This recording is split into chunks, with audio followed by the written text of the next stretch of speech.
Alors, bonjour, bon après-midi tout le monde. Je vous remercie d'être ici. Avant que je commence, j'aimerais reconnaître que je me trouve sur le territoire non cédé des peuples algonquins et Anishinaabe. Today, the government representative in the Senate tabled Bill S6, an act respecting regulatory modernization. Ce projet de loi décrit les mesures que le gouvernement propose de prendre pour rendre le système de réglementation fédérale du Canada plus efficace. With us today are Mona Fortier, the President of the Treasury Board of Canada, and Senator Yuen Pao Wu, the government representative sponsoring Bill S6 in the Senate. Le ministère de la ministre Fortier, le secrétariat du Conseil du Trésor du Canada, dirige le projet de loi de modernisation de la réglementation du gouvernement en étroite collaboration avec 12 ministères et organismes fédéraux.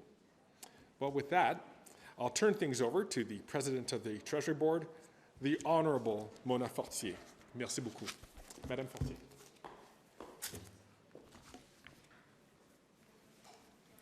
Merci, Greg. Alors, bonjour tout le monde. Merci d'être ici aujourd'hui. And Senator Wu, thank you for being here. Today, I'm pleased to announce that the Government of Canada introduced Bill S6, our second annual Regulatory Modernization Bill. Le projet de loi S6 représente un élément important de nos efforts pour moderniser et améliorer le système réglementaire du Canada, tout en s'assurant la santé et la sécurité de la population canadienne et en protégeant l'environnement. Il propose des changements logiques à de nombreux textes législatifs et s'attaque aux questions soulevées par les entreprises et les Canadiens au sujet d'exigences trop compliquées, incohérentes ou désuètes. Regulations act as the rulebook for how businesses operate, but over time they can accumulate, become outdated, and result in barriers to innovation and growth. Modernizing our regulatory system improves Canada's ability to attract investment and growth-oriented businesses. Bill S6 modifies 29 different acts through 46 common-sense amendments. These changes come from listening. Businesses and Canadians feed in through targeted regulatory reviews, consultations, and other means. Other proposals come from departments. Now, to take one example, the bill proposes a change to the Canadian Food Inspection Agency Act that would allow the Canadian Food Inspection Agency to deliver services and allow businesses to interact with them through electronic means rather than paper-based transactions. Et vous savez, ce changement permettra de réduire le fardeau administratif des entreprises et de leur offrir plus de souplesse dans leurs interactions avec le gouvernement. Les autres modifications proposées permettront ce qui suit: simplifier les processus réglementaires, prévoir des exemptions à certaines exigences réglementaires pour mettre à l'essai de nouveaux produits, faciliter les échanges transfrontières grâce à des règles plus uniformes entre les gouvernements.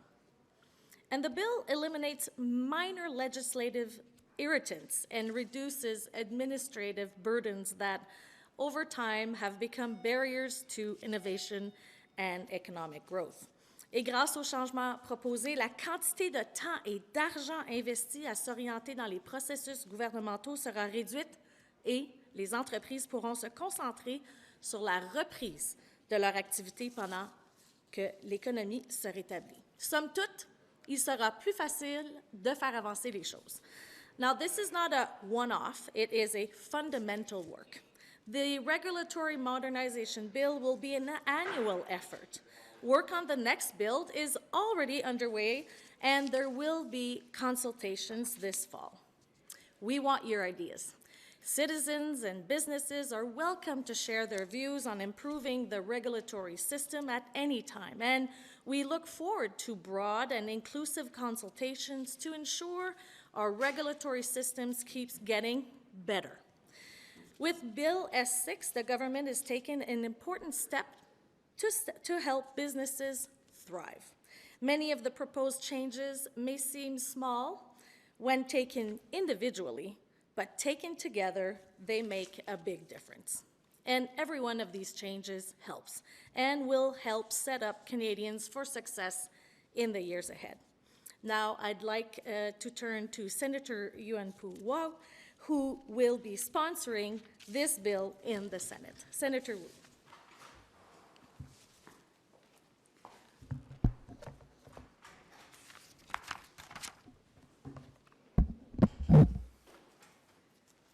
Merci, Madame la Présidente, et bon après-midi tout le monde.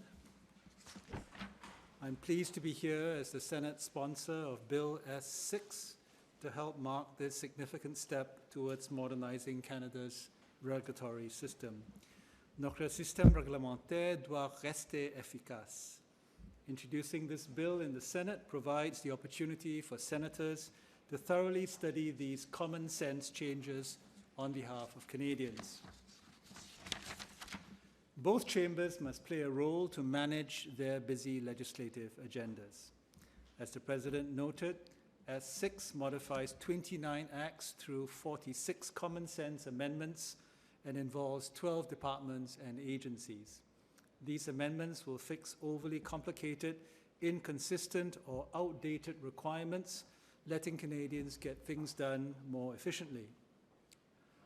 For example, the bill would amend the Canada Transportation Act to allow the use of new mechanisms for the quicker integration of changes to international safety standards.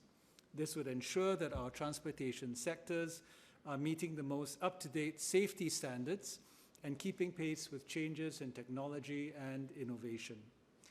The bill also proposes to amend the Department of Citizenship and Immigration Act to enable information sharing to help administer any federal or provincial law for permanent and temporary residents.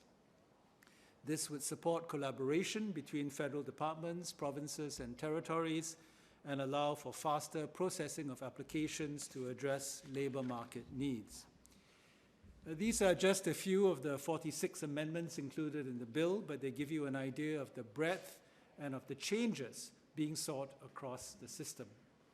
Many of these changes were identified by businesses and Canadians through consultations, targeted regulatory reviews, or other means. Other changes came from the recommendations and advice of the Joint Committee on the Scrutiny of Regulations, which I am a member of. Using one bill to fix so many acts makes sense. The process for amending legislation is the same, whether it is a small change or a large one. Grouping relatively minor changes in one bill, such as we're doing in S6, is both time efficient and cost efficient. By amending laws that are too inflexible, too specific, or too complicated, the second annual regulatory modernization bill underlines the importance of ongoing review and the importance of crafting legislation so that it stands the test of time. La meilleure loi résiste à l'épreuve du temps. The best law stands the test of time. As we emerge from the pandemic and seek to rebuild the economy, that's good for businesses and it's good for Canadians. Merci. We're now available to take any questions.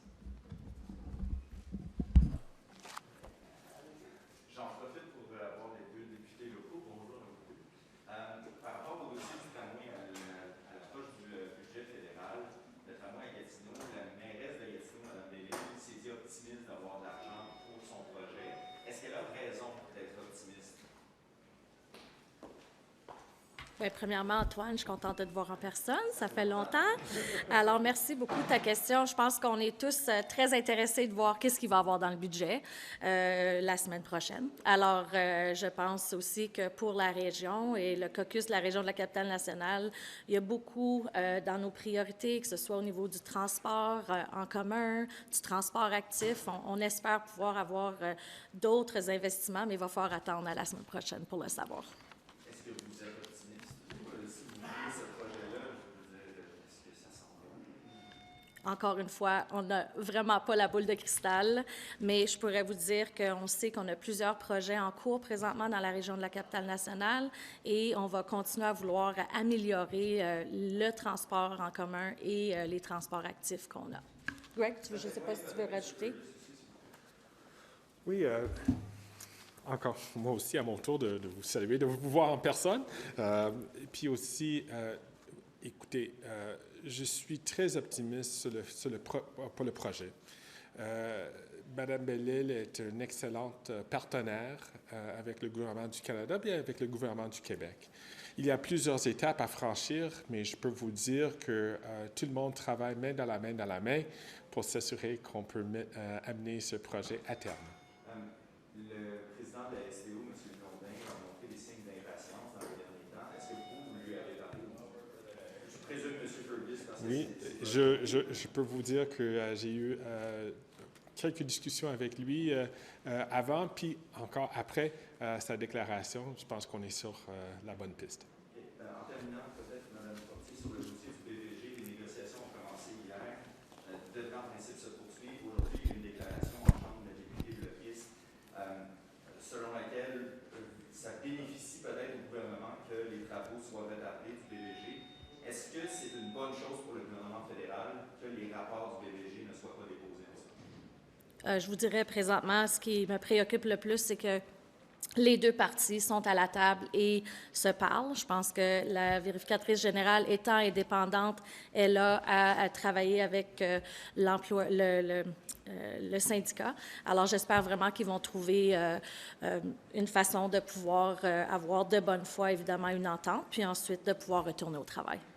Sur le retard des rapports, comment vous réagissez à ça, qu'il y ait des retards dans ces rapports? Bien, présentement, la vérificatrice générale est en négociation justement pour avoir une entente avec le groupe qui n'a pas encore signé de son indépendance. Évidemment, je souhaite qu'il y ait une entente pour que ces travaux puissent recommencer rapidement. Merci.